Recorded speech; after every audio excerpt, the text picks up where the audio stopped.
On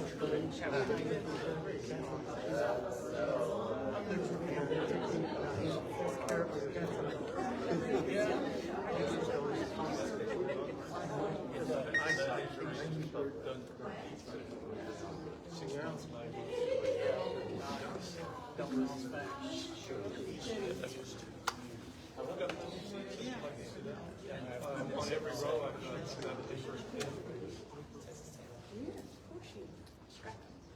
Hello, everyone. Thank you for coming to the 2024 Candidate Forum hosted by the Branch Forum. This is my first time using this microphone, obviously. We have with us candidates for District 2. We have Tina Bennett-Burton, who will appear first on the ballot because of the way that the numbers were drawn to the ballot. And Brenda Brodrick. There's also Christopher Cook, who will be on the ballot. However, he is not running and has asked no one to vote for him. So there will be another name on the ballot. The plan for tonight is for both Tina and Brenda to give an introduction for themselves for 3 minutes. My partner, Erin Cooper, will be our moderator tonight. She's the digital editor for the Branch Herald. I am Kate Bergeron, the publisher for the Branch Herald. And are you ready? Thank you for coming.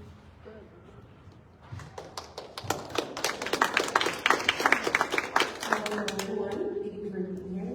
I will say, I'm sorry that Crystal died of the race, but I'm a little relieved he's not here because he's the next door neighbor of my parents. So that would have been really interesting had he been here. Okay, ladies, to start, we're going to give you each 3 minutes to give a brief introduction about yourselves. We'll start with you, Tina. I'm Dr. Tina Bennett-Burton. I'm a chiropractor. I own a Honeycomb Health with my husband in Farmers Branch. I'm a D2 resident, as well as a business owner in Farmers Branch. Just go on. Okay. So anyway, I was District 3 City Councilwoman until they redistricted. I would have had to have moved to run again. The boundary is literally, if you look out my window, the building across the street is D3. So I served them well. I served as another special election then for a year and a half, and many of them are here tonight supporting me because I did what they asked, which was represent the residents. I voted a lot of things down, not because I don't want certain things, but because my residents spoke and I have to listen to my residents. If I can't take to them knowledge and truth of what they're asking, for instance, I'm just going to use the card house, of what they're going to bring to and provide to Farmers Branch, then I cannot vote for that. But what residents have to understand is they still get to come back. When we say no to something, that isn't a death sentence. That's not right now. We need more data. And if the data proves it, then we can do that. And that's true of some of the developers with the apartments. I'm not opposed to apartments. I'm not opposed to multifamily. What I am opposed to is them being adjacent directly to my single-family homes because it does affect their assessed values. So there's plenty of places to redevelop in Farmers Branch. It just doesn't necessarily have to be right across the street or right next door to my single-family homes. And so I'm Tina Bennett-Burton, and I look forward to representing you. Good evening. My name is Brenda Brodrick. Thank you, Erin and Kate. There she is. Thank you so much for hosting this. Thank you for all of you being here and being concerned about our city. I am looking forward to this evening. I'm happy to be here. I would like to introduce my husband, George. Stand, please. This is George. My husband of 42 years. I am so thankful for him. He is a blessing in my life. Many of you know me or know of me. I've been in the city for 29 and a half years. We have 2 children. Amy is married and has given us 2 grandchildren. David is married and has given us 5 grandchildren. So we have 7 beautiful grandchildren. I have a bachelor's degree from Paris College in business leadership. So my bachelor's degree lends well to this position as city councilwoman. We have been landlords for Benaiah since 1997 here in Farmers Branch. We owned 18 single-family homes, and now we're down to 7. So 7's a lot better. So I am running. The reason I'm running, like the realtors say, I'm ready, willing, and able. I'm ready because many years ago, I felt that I should just go to the city council meetings and just sit there. So for many years, I just went and just sat, because that's all I felt I needed to do. And then I got more involved, and then as the citizens wanted things to happen, and I was a little bit more vocal and was able to help rally the troops to get them down to City Hall and get things that they wanted accomplished. And then, lo and behold, Martin decided to resign from the race. And he's in District 2, so I just felt that this is the time and the place, and I'm in District 2, somebody needs to fill the shoes, and I feel very capable of doing that. Thank you.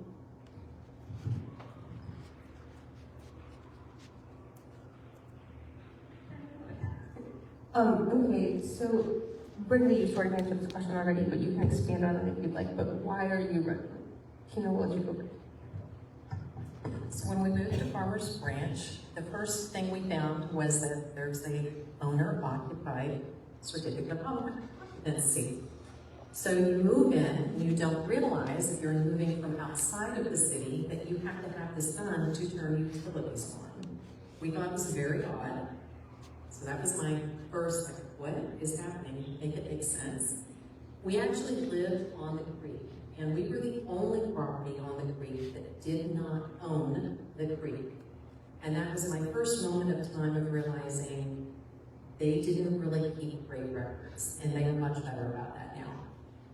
So they didn't know that they didn't own the property. We actually had to prove to them that we did not own the property, and that they were responsible for setting creek, erosion, and, you know, out of the 100 plus. And so that was strike 2.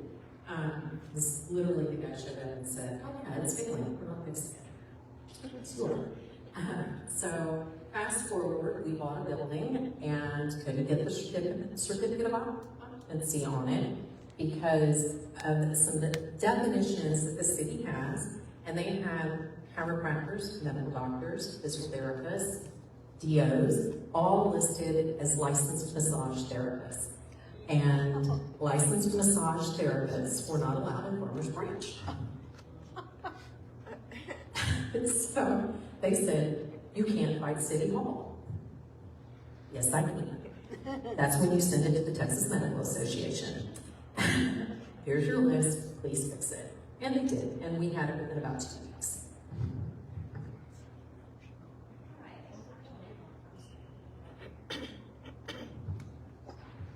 Why am I running? I'm a team player. I like to work with a team. I think it's important to work as a team, to run together. We don't agree on everything, but we must be compatible.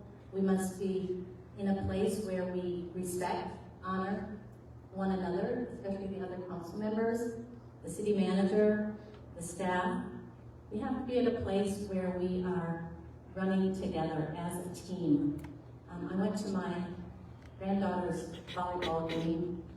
It was a senior high school volleyball game, and those 7 players, they work together, and they rally around one another. And when somebody loses a point, they still rally around one another. They encourage one another. They're there for one another. They support, and if somebody hits it out of bounds or does something messed up, they will still gather around and hug one another. That's what I'm wanting to do. I think it's extremely important that the city moves together in a forward direction.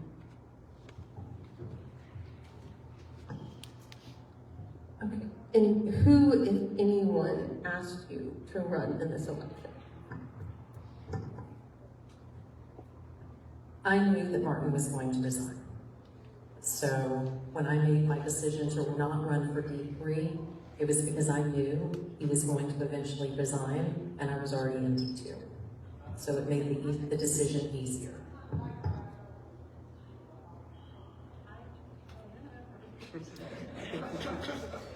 I don't recall anybody asking me to run. I just found out that the position was available and decided to jump in.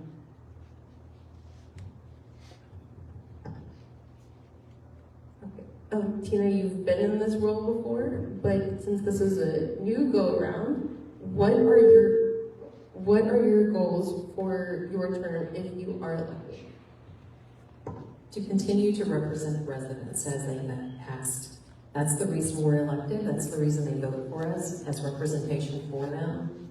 That's all we are, is an extension of our residents. We have things that really need to be addressed. The crime rate is going down because there are more officers on the streets. They're more visible with traffic violations now.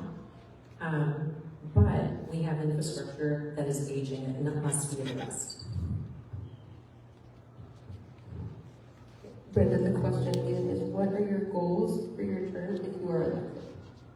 All right. That's two parts. All right. My constituents would love to see a grocery store on HEB or a Trader Joe's on this side. I know that one is in process.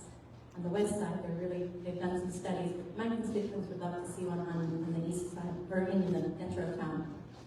I would love to help Perla, the economic director, in any way I can to fill up our warehouses with successful businesses. I would love to see our log cabins brought back into the historical park. And I talked to Ann this morning, and she said they are in the process of doing that. Perhaps I would like to close Hoya Park for 6 to 12 months so we can subside the clouds. It's so crowded over there, and those facilities are so overused that it would be nice to close the park for a time, maybe just the evenings or weekends, until the crowds are subsiding and that park can be used for our own children. I would like to add a recumbent CrossFit to the exercise equipment at Rec Center. That was a suggestion by Ken Warlick on Farmers Branch Lane. I might like to start a program where our students could pair up with an elderly person, and the elderly person would be benefited by telling their story, and the student could be benefited by hearing their life story. It would be a benefit to both of them. I would like to encourage and advocate for the Learn English program at the library, and also that there are computer classes available for those who don't know how to do Excel or PowerPoint or Word. I would like to encourage the traffic monitoring. And I would also like to ask Republic, who runs the landfill at Camelot, to help with the closure costs and challenge them to suggest ways to extend the life of the landfill. Thank you. You can hold on to the microphone. We'll ask this question to you first. How important is it that council members work together and with the mayor toward common goals? It's extremely important. It's extremely important that we work together. I think I pretty much touched on that, but you cannot move a city forward if there's contention and strife. You don't have to agree, but you have to like one another and work together. What can we accomplish together as a team? What are our goals as a team? What can be accomplished? What are your ideas? What are my ideas? I would love to talk to the mayor on a frequent basis. I would love to talk to the other city council members and to the staff also, so that there's a collaboration. The city needs to go forward, and that's the way to do it. You repeat the question? It's very important, and it's important that when we dissent from one another on the dais, voting against something that someone else might have wanted, that we actually be respectful of that. And it's nothing personal. You shouldn't take it personally. You should be professional about it and just understand we aren't all going to agree, and it's okay, and let that go for the next vote, because we have a next vote. And she is right. You have to move forward, you know, and so just let that last vote go and just move forward. Okay, so both of you have mentioned about being team players, but I think it's no secret that sometimes our city council members don't agree on things. So what, if anything, do you feel you could use to address what we're going to call the turf wars within the council? Turf wars. There shouldn't be turf wars. Yes, we are by district, but ultimately at the end of the day, we represent everybody. So there shouldn't be turf wars. So I have personally, when people have asked me, while on council and now, how do we address something? My response to them is literally, when you email in, and that's what I tell them to do, don't call, email, put it in writing, literally put every city council person's email on there, as well as the city manager, and hit send.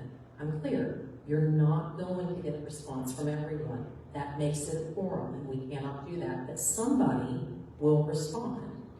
Everybody then knows what was said and what was asked. So it doesn't become a he said, she said, it was my resident, it was their resident, and everybody knew. And everybody had an opportunity to perseverate on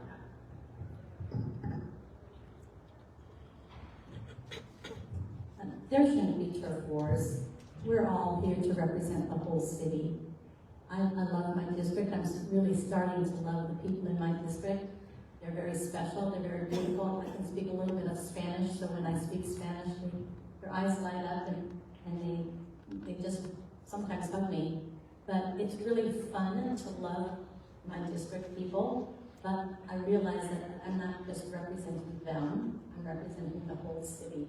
At one time, before we had districts, the 5 city council members were at large, so we represented the whole city. And so the whole city together moves together, and yeah, there shouldn't be sort of turf wars. I'll ask Brenda this one first, if that's okay. How would you balance your constituents' competing interests on a topic such as housing? How would you balance your constituents' competing interests on a topic such as housing? Well, there's 4 areas of neighborhood improvement right now. There's Pillars of Hope, the demo rebuild, the Dallas County Replacement Housing Program, and the Minor Home Repair Program. The Dallas County Replacement Housing Program, we have until December to find 10 people. So I think those, I don't know if that's just in Bellwood Parkway or that's the whole city. Whole city. So there's no competition. I talked to somebody today, Charles Blankenship on Albemarle, and I said, you know what, there's this program out there, and you should really think about applying. And so he's going to do that, and he's not in my district, but he was a voter. And so I'm not partial to my district getting these programs. Anybody that qualifies can apply. And it's really quite amazing that this program is out there. So one of my jobs in the next 2 months is to find some people, my district or otherwise, to take advantage of what's out there. That's challenging. It's challenging because you have Mercer Crossing and you have Brookhaven. And Mercer Crossing is brand new. Brookhaven has really been able to utilize the demo rebuild program well. And I'm not convinced that we communicated that specific program well to other areas, but then Epsfield, and I represented Mercer and Epsfield. So it is a challenge because it is gentrifying. All of those programs are gentrifying. There's just no other term for it. It's happening. But on that same note, it's required for some of the houses. They are in disrepair, and that is why they really should use and reach out on programs. But again, that takes some, I think, better communication or more communication.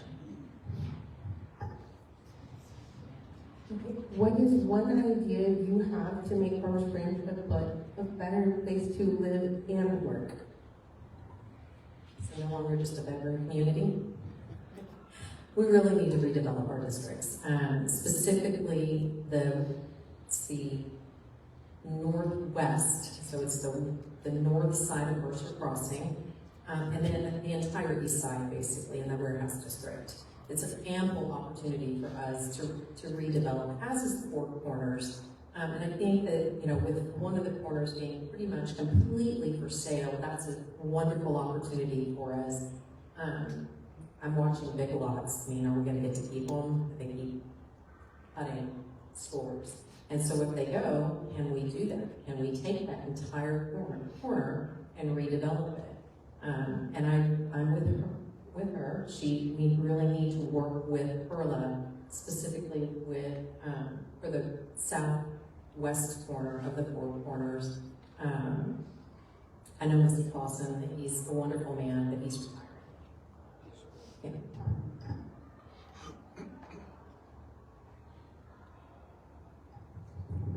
I believe we need a fully staffed police force, and I think we're getting there.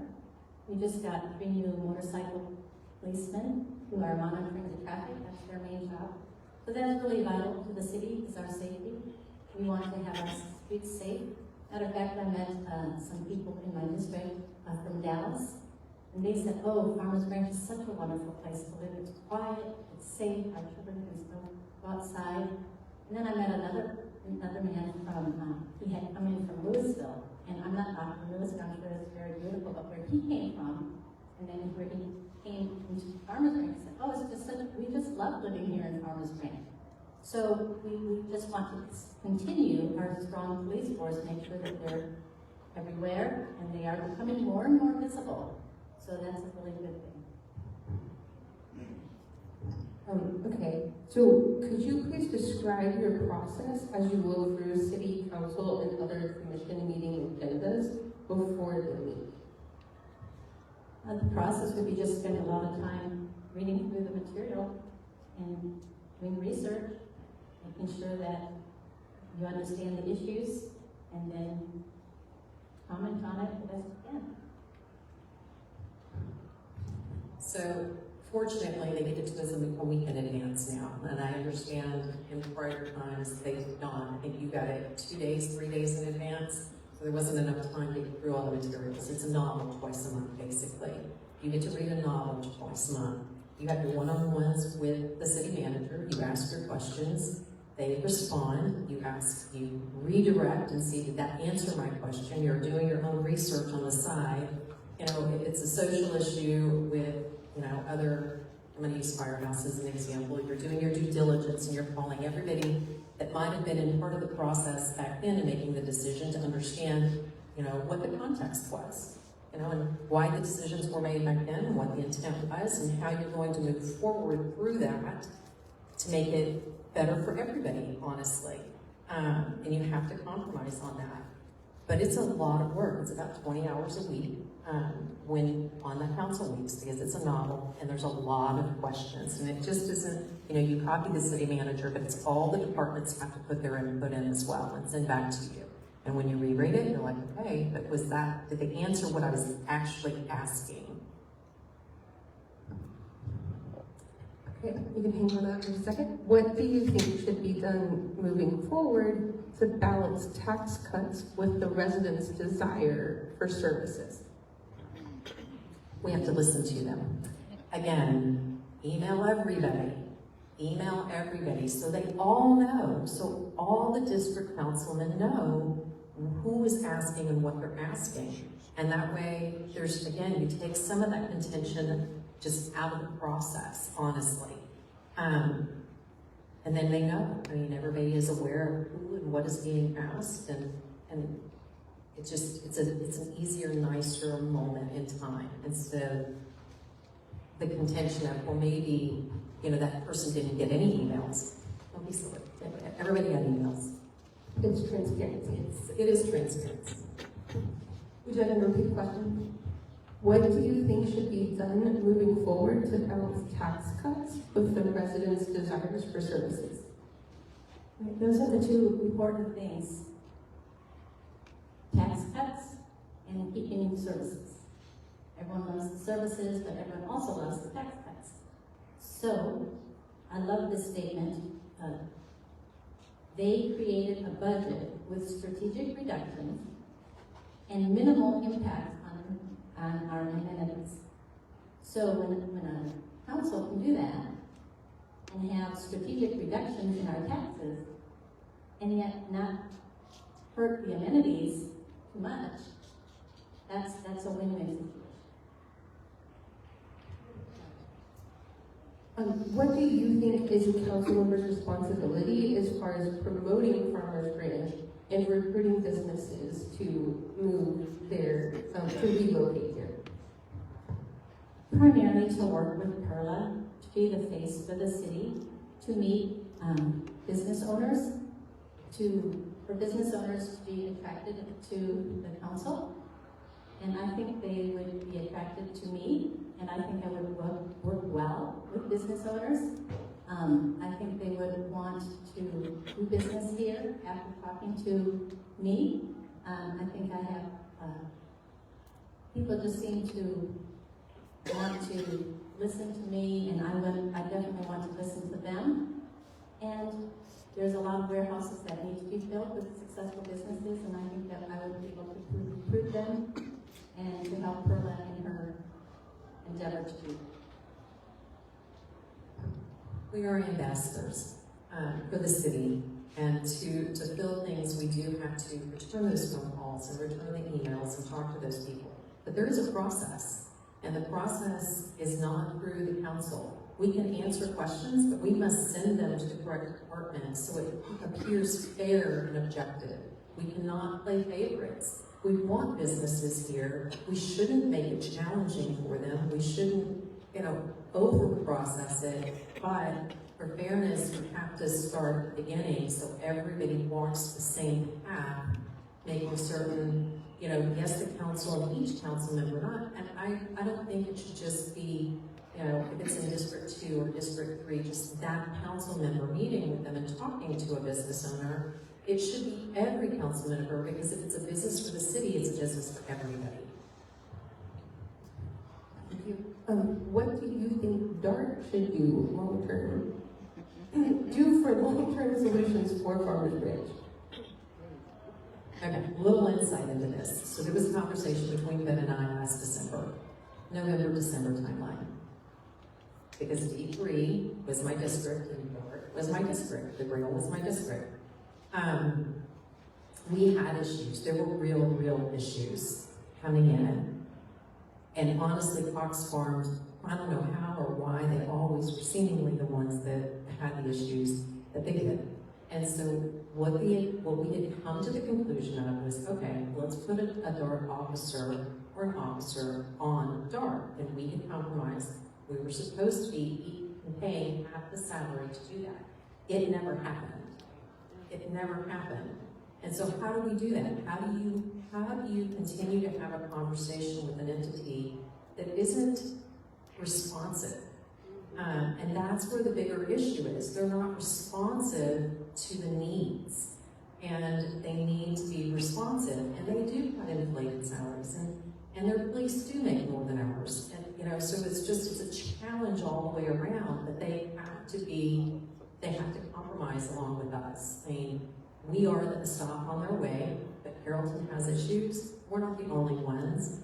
But they also, within a certain parameter of one of their stops, they will give us money to use in that area and to update it. So there are ways that we can compromise with them to either, we don't want your money, we'd rather you fix this issue.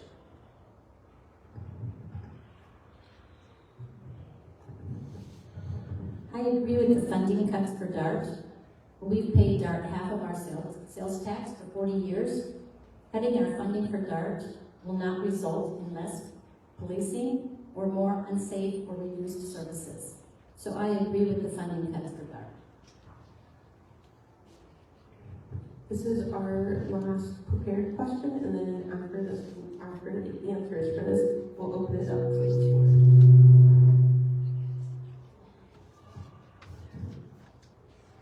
Okay, if gambling is legalized in Texas, what would you like to see Farmers Branch do in regards to controlling it within city limits? If it were to be legalized in Texas? Well, I don't want it to come to Farmers Branch, so we would just say no. If it becomes legal, we don't have an option.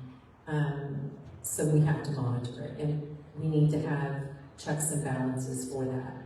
We need to make certain that we do the due diligence on the company that we allow to come in to make certain that what they have done in the past is proven to be effective and protective of their area.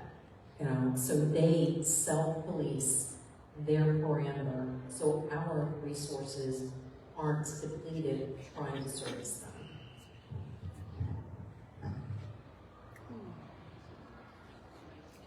All right, if anyone in the audience has questions, if you want to raise your hand, I will bring the microphone to you, and please let us know if the question is for both candidates or for one specifically.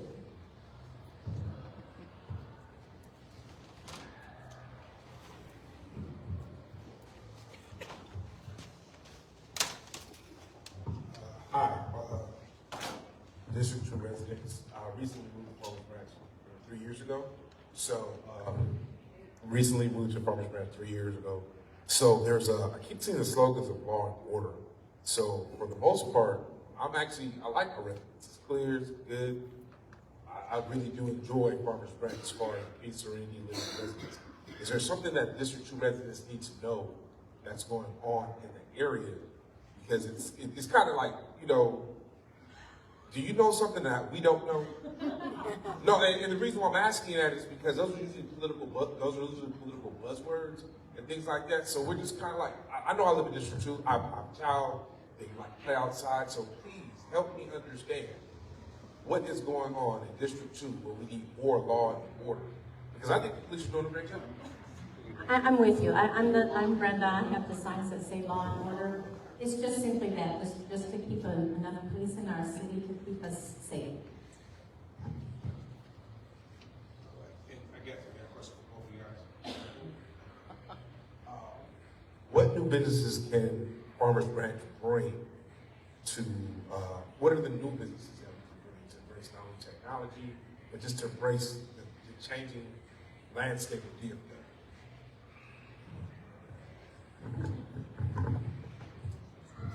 Was on. We do need another grocery store. The problem is density. So you can only go after something that is a destination. So we have to think of things that are destination as far as retail and restaurants. Does that make sense? Yeah. Okay. But as far as other businesses, we have plenty of office space for other, corporate type of companies. We have plenty of space in warehouses for, other type of warehouse type, tile, construction, things like that. Plenty of space for that and plenty of opportunity for that as well. So just recently, we have 4 athletic companies coming, businesses to our city, a huge multi-athletic center. We have 2 paddleball centers coming to Farmers Branch. So those are types. We also have a school that's coming. So there's all kinds of different, any kind of business that will be successful and cause Farmers Branch to thrive and do well is welcome to.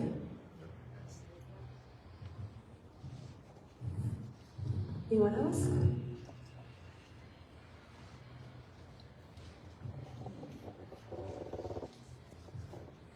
I hope you don't mind, I have 2 questions. I only had one until you were talking about the grocery stores. So, can you explain about destination? I'm not sure I understand what you mean. Okay, so some grocery store. That's okay. I'll let you ask the second one. You're good. You're good. Some grocery stores only moved locations based on how many heads and beds, that density. While others, like Trader Joe's, that's not their decision making. It's, do we want them, is it the type of people that will frequent it? So it's not necessarily density, it's more, destination, and that's what I mean. And so the same for restaurants, use Roots and Radici. Those are destinations. Roots is a destination. And so it brings people in, and then they leave. So it's not just us utilizing, because these, the restaurants, they're businesses, they have to stay open. So they have to have people come in and, and honestly, Farmers Branch, usually, if you looked at the statistics on how often our residents eat out, for an example, not enough to keep a restaurant in business, so we have to have destinations. Does that make sense? I think so. I think I get it, yeah. And then my second question, what was your name? Aaron asked a question that I had in my mind, but it was not regarding housing. How would you, and I guess it's for each of you, how do you handle competing interests? My example would be, in my neighborhood, there are so many cars, you can't drive down the street, you can't even have company at your own house. Previously, I had, with the former mayor, had like open office hours every now and again, and I met with him one time and was asking about this. Can a fire truck even get down the street? But he, former mayor, had said, there's a certain neighborhood, street, what have you, that they have a petition to get parking only on one side of it. So the competing interests would be, if I'm thinking of my neighborhood, I'm gonna have to go to those people who have, every house has 40 cars, and they're the ones taking up all the space. Of course they're not going to sign my petition. That's what I thought by competing interests. How are you going to work to satisfy those of us who don't want that with so many others who it's just, we have 12 people living in the house, everybody has their own car. That's competing interests. How would you handle that? You're not going to like my answer. Because this is the ongoing problem. Yes. There's really, if the fire truck can get through and egress through, there's nothing that we can do. You know, yes, you can petition, but if they're not going to sign it, and honestly, it's a public street, and on public streets, that's it. It's public, and they are allowed to do that. Now, with a caveat. With a caveat with the code. If there are flat tires, if they're broken down, if they've been sitting there too long, FBTX is an amazing thing. Just mark yourself as you know, anonymous. We forgot everybody out there, anonymous. Love my neighbor. Post it, and they will go look at it. And if it's outside of code, then you can do something about it.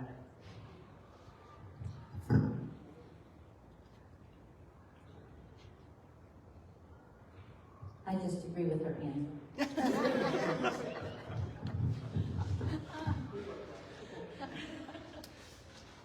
Anyone else? Yes.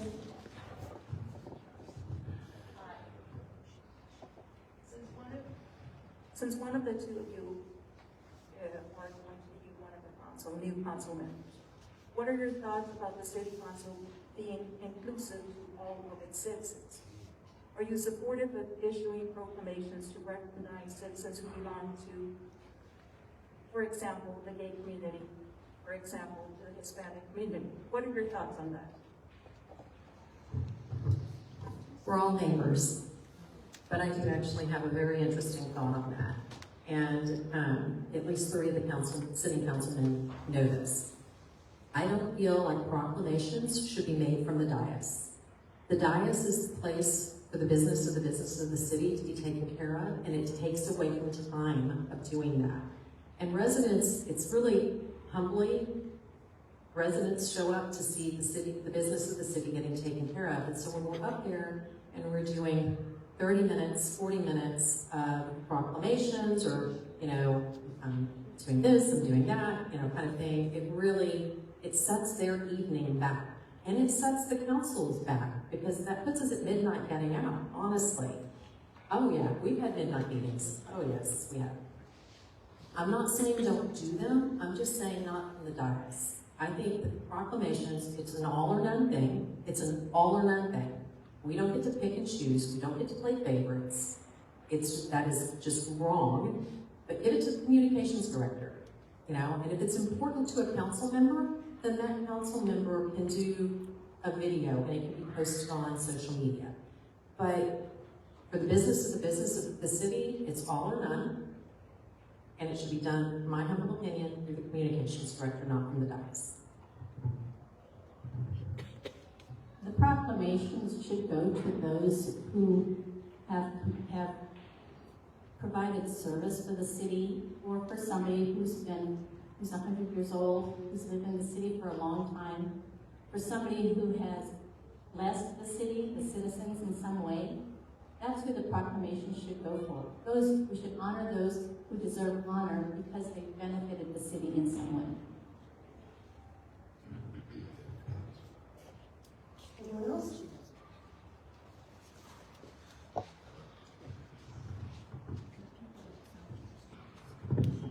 Hi. All right, so Tina, I think you've always done a great job of being nonpartisan in this nonpartisan position from the dais. And I'm thankful for that because I don't think that everybody has that ability on our dais. My question really more is to you, Brenda, because in a number of situations I've seen you say some pretty hurtful things to the council members as a citizen regarding your own personal beliefs and the way that you think things should be done. So my question for you is, will you be able to leave your personal partisanship out of the business of Farmers Branch to keep your personal religious convictions off the dais so that you can represent all of your constituents, not just the Christian ones? I can represent all of the constituents on an equal basis, but I will never leave God out.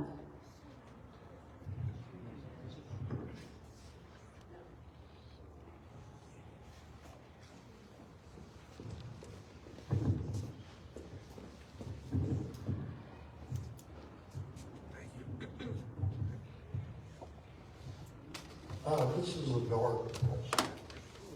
I've been on the dark forever. I used to work downtown. I loved going down, going back. Didn't start going back to the fair until the dark train went down. But it is so terrible the times that I thought my life was threatened. And when we would have other people, we'd take them dark. All of the trains, they would never ride a train again because of the way it was.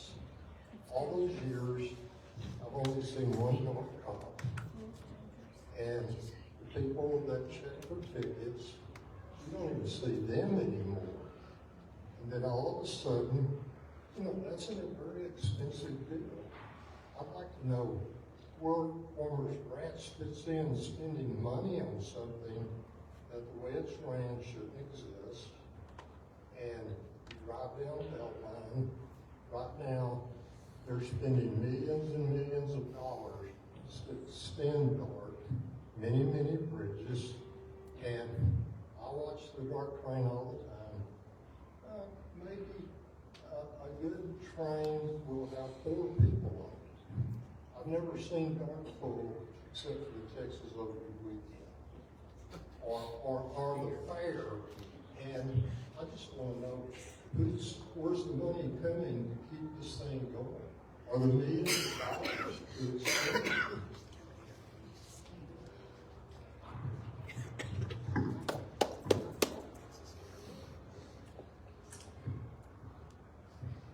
Well, that's not in, I think that's Addison that you're talking about in Carrollton, as it's extending through. That money is coming from DART, and honestly, you know that that's coming from taxpayer dollars. I mean, that's just a fact. Let's just be honest about that. Is there an opportunity for them to do better? 100%. But again,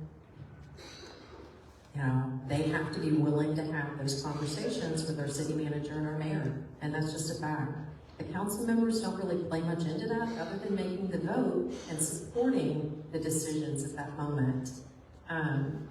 It comes down to a vote to the council, but they have to show up. And if they're not going to show up to compromise and to have a conversation, then all we can do is cut funding to get their attention, honestly. And that's really all that vote was to get their attention. And multiple cities did that.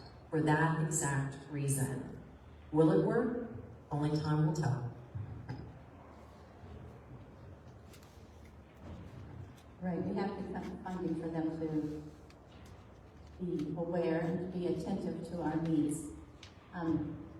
In other cities, in other big cities, I think the dark is more prevalent for the people, but here in Dallas, we just all drive, and there's so few people that take the dark, except those that really don't have vehicles. So it's not much of a benefit to us, the dark.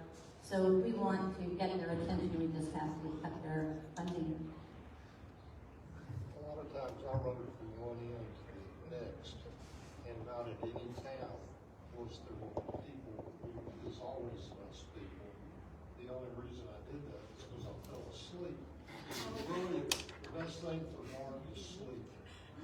And I just, the deal, it just drives me nuts when I drive down Beltline. Am I paying tax money for something that maybe one or two people should drive?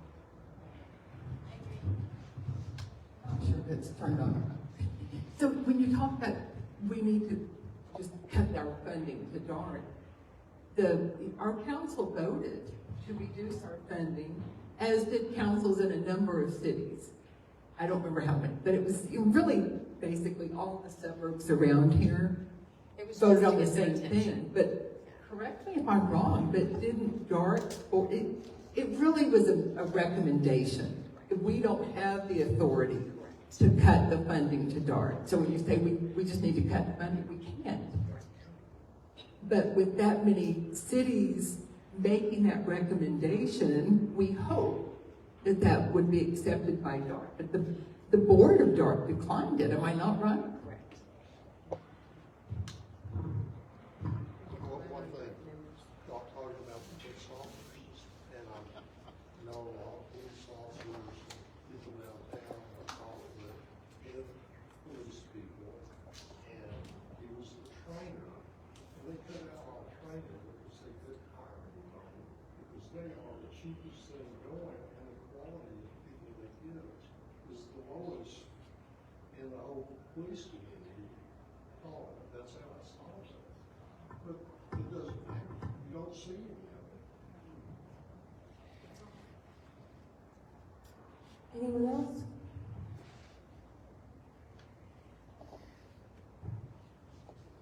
Can individuals outside of the district ask questions?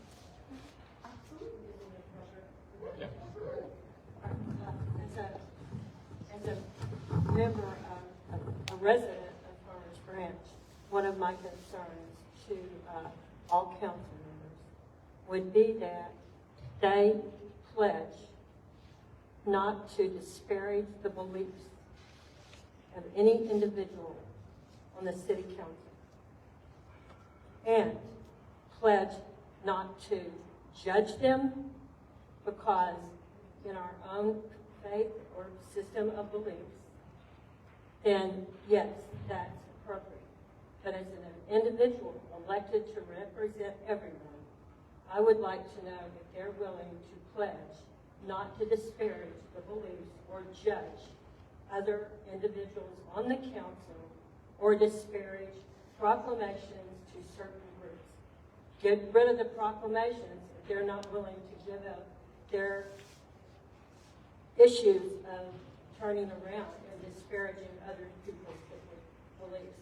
I believe that's despicable, and I'd like to know if any council member will pledge not to do that, because it has become commonplace.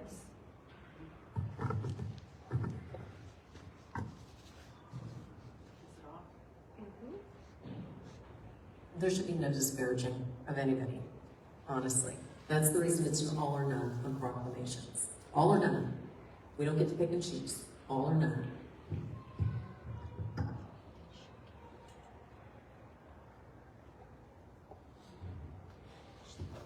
Vicki, could you summarize the question? I don't know what the summary would be. I think it's pretty self-explanatory. There have been instances in which individuals have spoken mightily against the beliefs of another city council member. Their beliefs, their lifestyle, their desires. And as a council person, you don't just represent your district, you represent the city. And so I would hope that no one would be elected that cannot accept the beliefs of any council person, and that has not happened in recent months. Okay.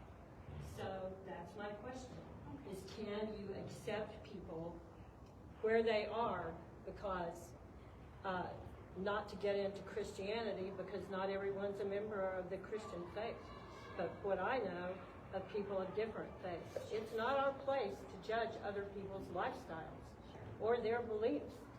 Judge ye that you not be judged. Yeah, So I could definitely do that. Because you haven't in the past. You haven't. Okay, any other questions? One last question. Okay.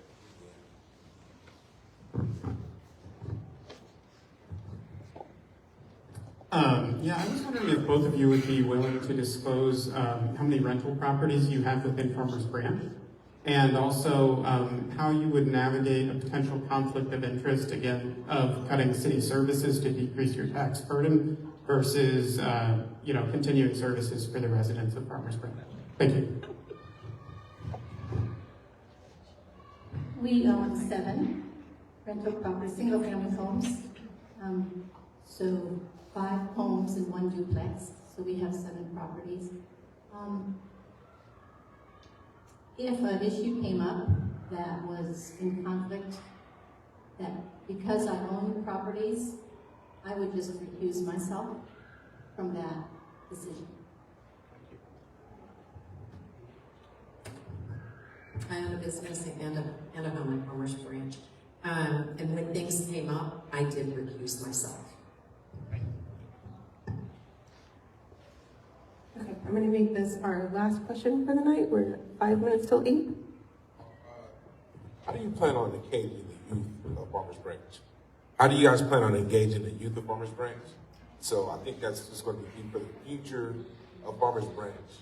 How can we get our youth, and even let's just say a certain age range involved, and really kind of get involved in the city, but just even just programs and things to say, hey, we're here, we support you, and all that good stuff. One of them sitting behind you. Say hello, isn't it? No, we have a lot of programs. We do. Our rec center is amazing. And we have mentorship programs. Our school board is really good as well. So, welcome to Farmers Branch.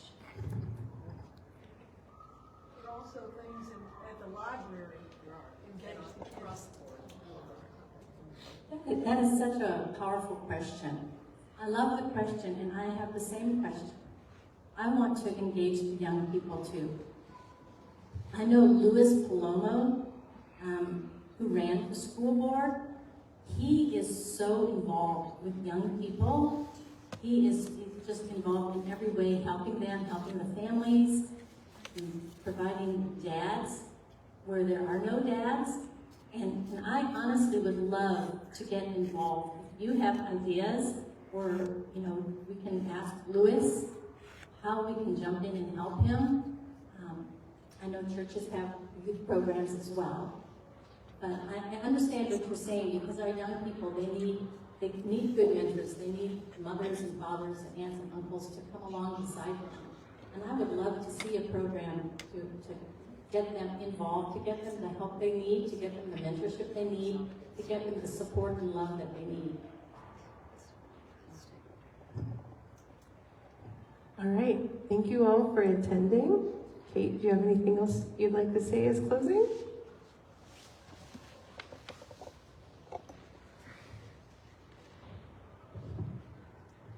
I just wanted to say thank you all for coming. It is important for all of us to be involved in our city, our county, our country, and the communication, asking questions, listening to the answers, being respectful is the way to do it. So thank you very much.